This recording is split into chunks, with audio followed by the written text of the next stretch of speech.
Às vezes, afastar-se não é rejeitar o amor, mas salvar a própria alma quando permanecer começa a significar adoecer em silêncio. Há uma pergunta que quase ninguém faz em voz alta, mas que ecoa fundo em quem já a sentiu no corpo. Por que algumas pessoas precisam se afastar da própria família para continuar vivas por dentro? Em que momento amar deixa de ser cuidado e passa a ser uma forma lenta de autodestruição? E por que em certos lares, aquele que percebe demais acaba sendo tratado como problema? Existe uma resistência quase visceral à ideia de romper com a família. Não se trata apenas de pessoas, mas de raízes, memórias, vozes internas que se instalaram antes mesmo de aprendermos a falar. A família não é apenas um conjunto de indivíduos, é um sistema psíquico fechado, com regras invisíveis, pactos silenciosos e expectativas herdadas. Muitas dessas regras nunca foram escolhidas,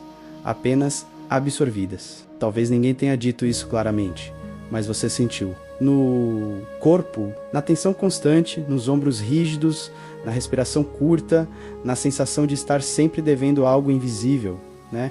Uma culpa que surge mesmo quando você não fez nada errado. Esse peso não nasce do presente, mas de um condicionamento antigo. Carl Jung observou que cada família constrói uma espécie de inconsciente próprio, onde padrões emocionais, traumas não resolvidos e silêncios se perpetuam de geração em geração. Dentro desses sistemas, abusos podem se normalizar, ausências se tornar rotina e verdades precisarem ser enterradas para que o equilíbrio aparente se mantenha. E alguém sempre paga o preço por isso. Quase sempre a pessoa mais sensível, a que percebe o clima antes da discussão, a que nota a incoerência entre o que se diz e o que se vive. Essa sensibilidade não nasce do conforto, nasce da necessidade de antecipar o perigo. Paradoxalmente, é essa mesma capacidade que transforma esse indivíduo no bode expiatório do sistema. Aquele que incomoda, que questiona, que estraga o ambiente, não porque queira, mas porque vê. E quem vê ameaça a fantasia coletiva. Sistemas baseados em negação não enfrentam o problema, atacam o mensageiro.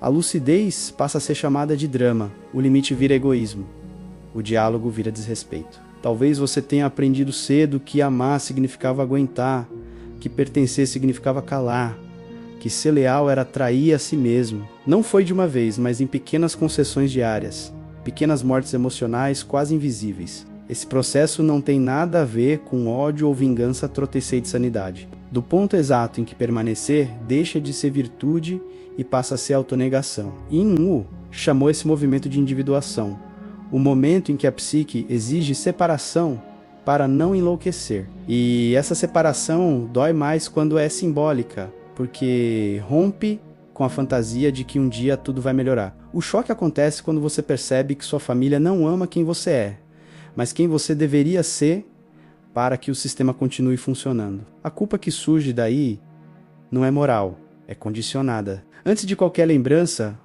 há uma sensação. Algumas pessoas crescem acreditando que o lar é um lugar de descanso. Outras aprendem que a casa é um território de vigilância. Nada é dito explicitamente, mas tudo é sentido. Você entra num cômodo e já sabe se deve falar baixo, se é um dia seguro ou perigoso, quem está prestes a explodir. Esse aprendizado não é consciente, ele se instala no corpo. Jung chamou isso de inconsciente familiar, um campo invisível onde a história emocional da família continua agindo mesmo quando ninguém fala sobre ela. Não se trata apenas de traumas individuais, mas de papéis herdados, feridas repetidas, silêncios que viraram regra. Para que tudo continue funcionando, alguém precisa se adaptar, alguém precisa engolir o que não pode ser dito. É aí que surge a pessoa que sente demais. Não porque escolheu, mas porque foi treinada, desde cedo percebeu que algo não encaixava, que o discurso de união não combinava com o medo que circulava pela casa. Essa percepção a torna perigosa para o sistema,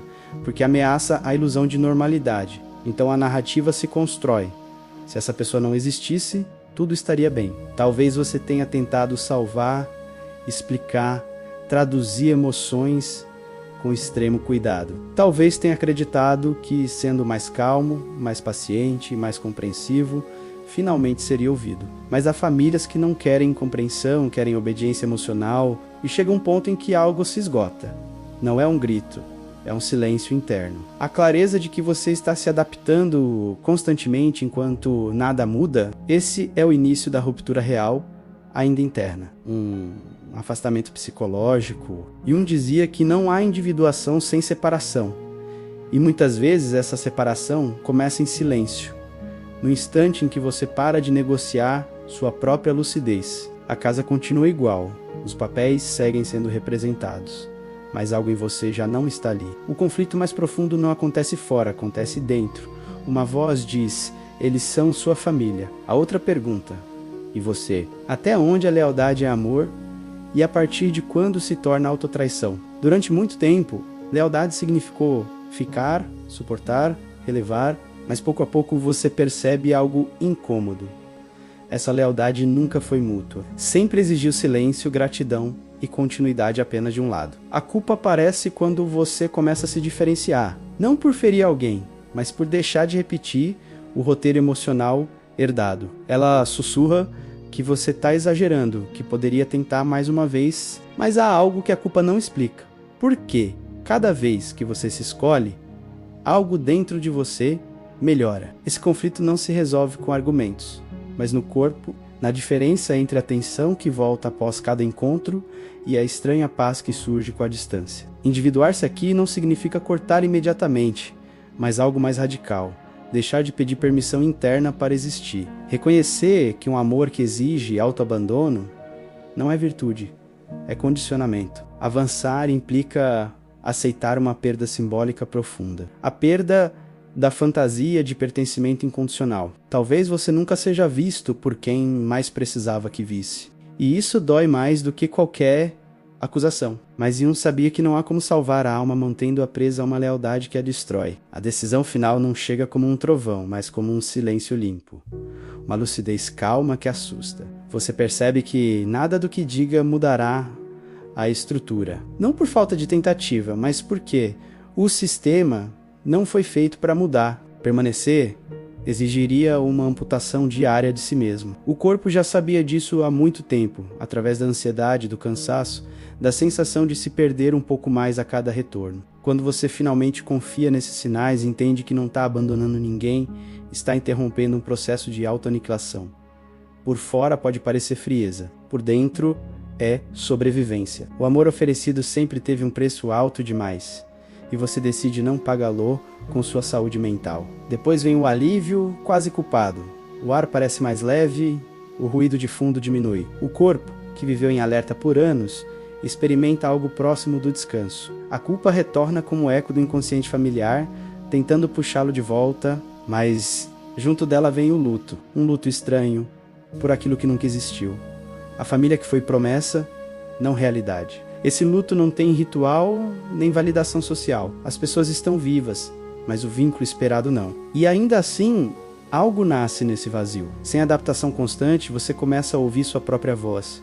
No início, ela é tímida, fragmentada, mas é sua. Ser livre assusta, porque traz responsabilidade. Agora você responde, pela própria vida. Com o tempo, surgem novas relações, baseadas em escolha, não em dívida. O passado não desaparece, mas perde o poder de comando. Você entende que romper não foi frieza, foi o limite máximo do amor possível, sem se perder completamente. E acreditava que quem atravessa esse processo não se salva apenas a si mesmo. Rompe uma cadeia, interrompe uma repetição, torna-se um ponto de consciência dentro de um linhagem marcado pelo silêncio. Talvez ninguém aplauda, mas você permanece inteiro. Se algo neste vídeo ressoa em você, saiba que não está sozinho. Algumas ausências doem menos do que certas presenças. Deixe sua reflexão nos comentários. Compartilhe este conteúdo com quem precisa ouvi-lo e inscreva-se no canal para continuar explorando esses temas